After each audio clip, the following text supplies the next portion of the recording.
Welcome, everyone. Welcome, and thank you so much for being with us on this journey. I know that I am saying thank you every single time.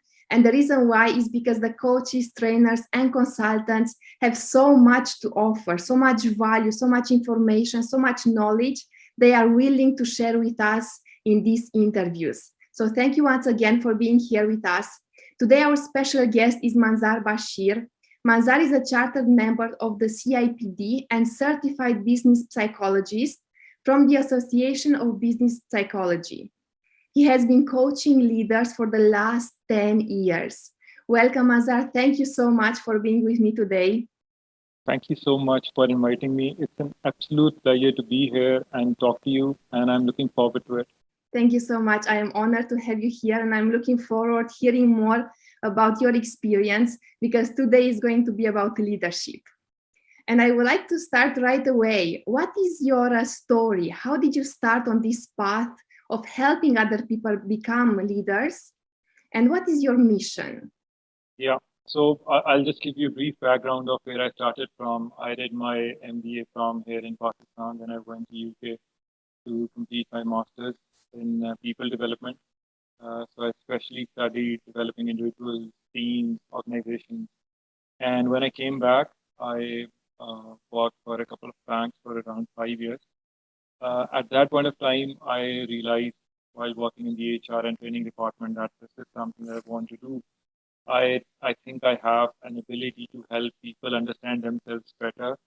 I think I can get the best out of them. It's not that I'm a very directive person. I think I can have good discussions with them, which help them realize or get to the point where they can make a very, very informed decision, a very rational decision.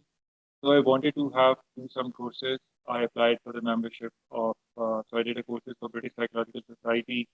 I am a specialist in test use in both specialty and occupational testing. Um, Something that's really important for me is I start my coaching journey with individuals uh, basing on the assessment. So that gives me an inside view, a very alternative, powerful insight into what they think, how they want to be, and I take that as a starting point. So over the years, I've really, really enjoyed working with people. I've worked with people across Europe. I worked with people here in Pakistan, in Middle East. Thank you so much, Manzar. Thank you so much for being with us once again. And you have an impressive experience with leadership and with coaching. And I'm looking forward hearing more. And I would like to ask you as a first question, how can people become better leaders? What do you think they need to really be able to lead teams or lead their businesses? So there are so many business models based on leadership, but I would say there's no one right model that fits every situation.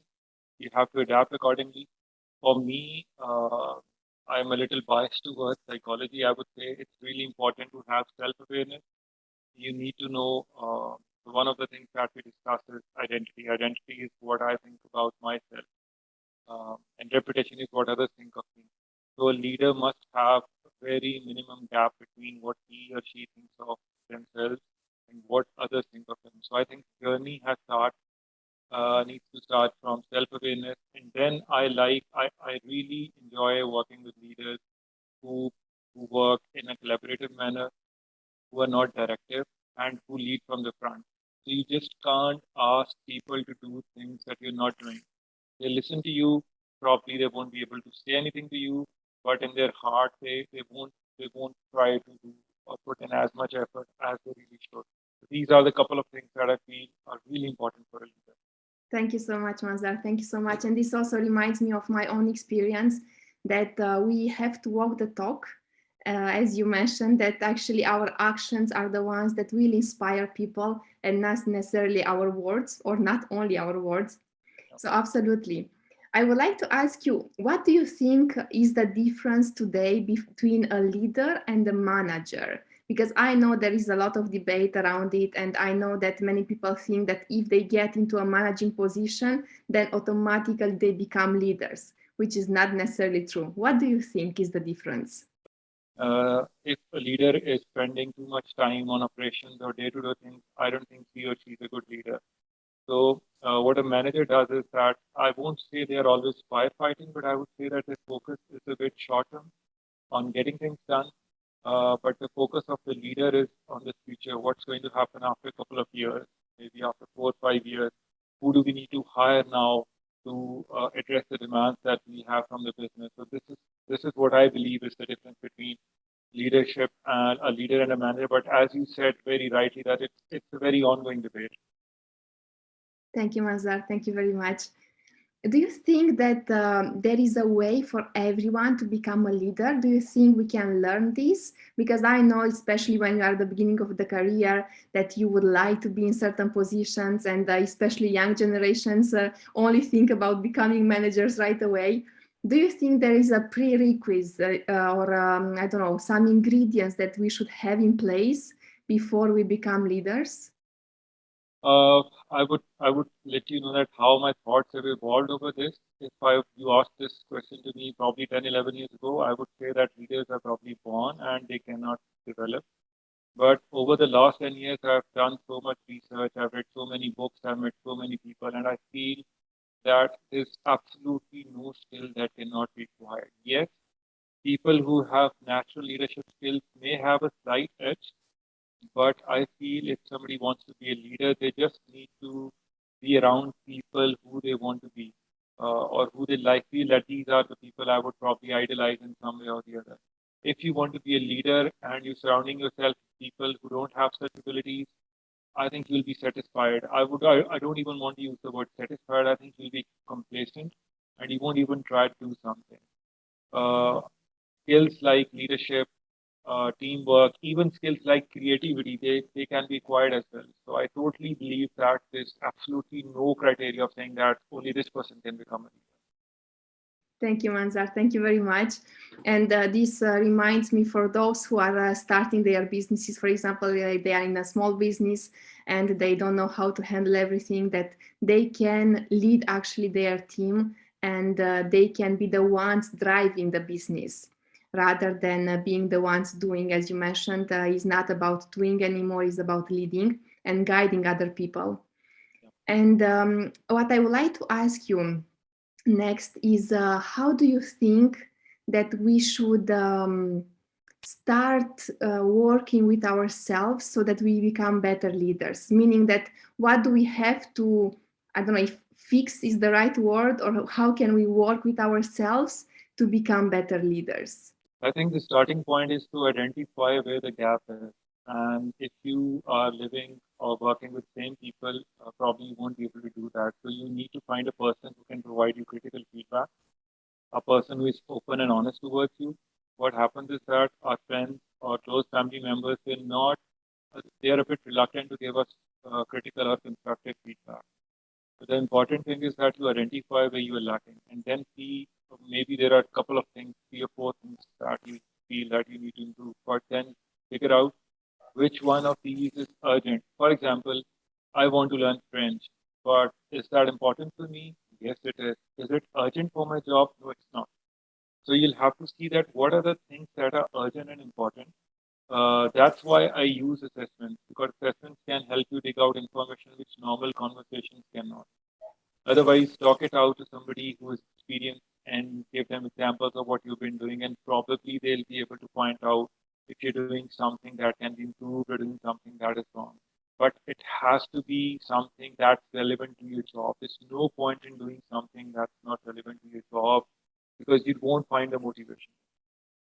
Thank you so much, Manzar. Thank you very much. This is very helpful and valuable information.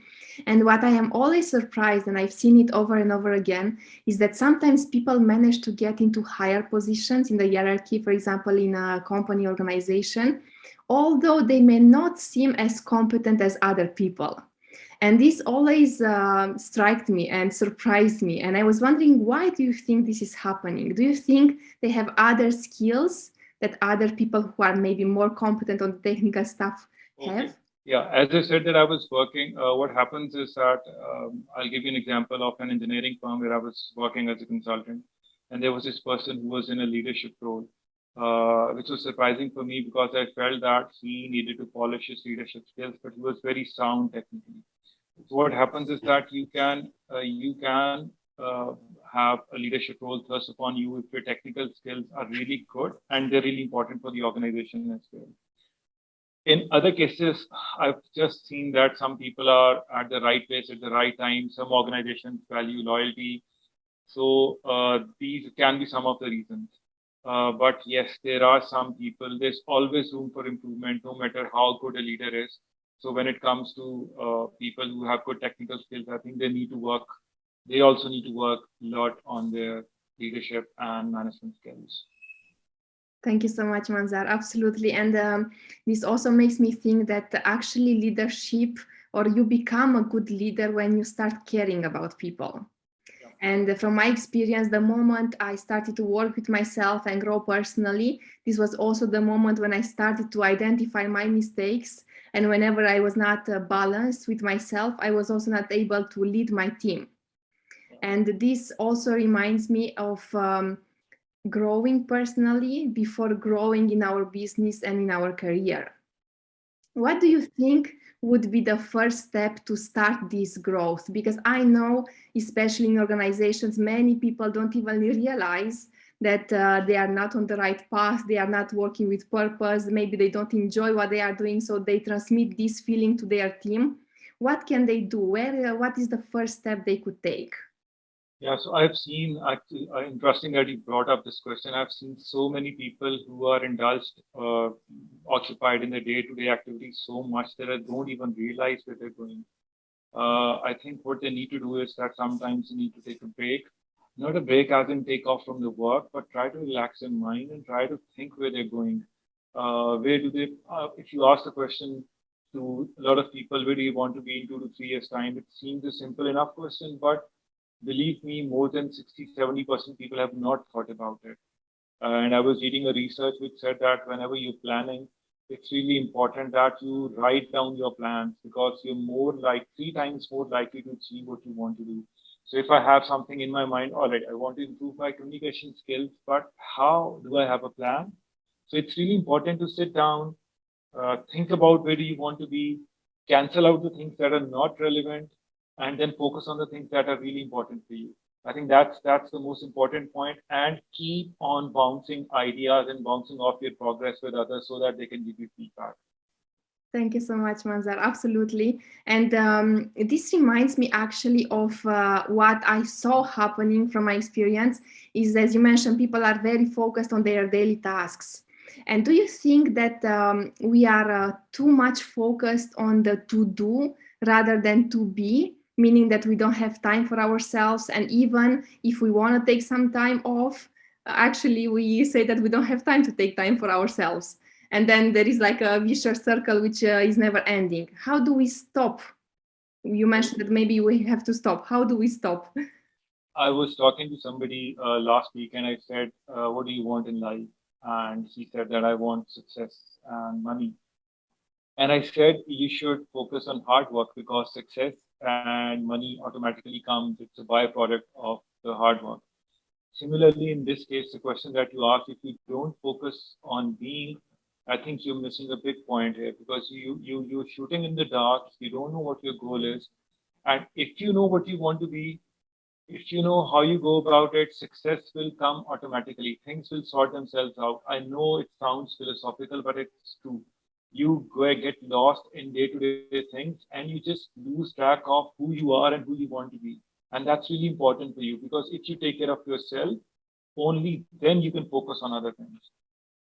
Thank you so much, Manzar. Thank you so much for helping us identify what to do to become better leaders. I know that you have a lot of experience that our audience needs, especially those who are at the beginning of their path, who would like to become leaders one day in the future.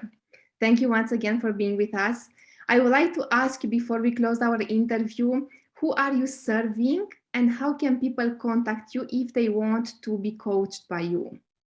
Yeah, so my website is www.manzar.co. That's my name, manzar.co. And so they can contact me through there. They can also contact me on LinkedIn by typing Manzar Bashir. They'll find me over there. So these are a couple of ways. My email address is manzar, manzar, @potentialmapping.com. So that's my company website. So they can reach me out directly through the email that I've just given anytime. Thank you so much. And you are helping people who want to become leaders. Of course, I do. I not only help people who want to become leaders, people who are looking for new roles, but also people who are looking maybe for promotion and they feel they're stuck, who are going through a transition. So this is my area of expertise, helping people out during times of change, transition, and leadership challenges. That's great. That's great. Thank you so much. Would you like to give one last message to our audience? Do you think there is something they could start doing right away? I like very much the implementation part. I know that there is a lot of theory out there and a lot of information. And do you think there is something practical they could apply right away? So what I would say is that try to follow people who you think you want to be like. For example, it could be any leader. It could be a former president of USA. It could be the CEO of a big company. I think it's really important to meet people who share their failures with you. A lot of people talk about success, how people become billionaires, but I think it's really important to see that how can you avoid making mistakes. And you can do that by being open. I think you need to be very open towards people in terms of communication. And please try to have people around you who have similar goals or who can provide you constructive feedback. That's absolutely important. No matter how talented, hardworking you are, if you're in a bad company, it's very difficult for you to survive or thrive. Thank you so much, Manzar. Apply these techniques and these advices because this is going to help you become a leader. If you need support, if you need to be coached, contact Manzar because he's there to support you to become the leader you are born to be. Thank you once again, Manzar, for being with us today. And for you, those who are watching us, stay connected. If you have any questions you would like to ask our coaches, trainers, and consultants, just put a comment below. And we are going to incorporate these questions in the next videos, in the next interviews. Thank you so much for watching us. Stay connected because more is to come.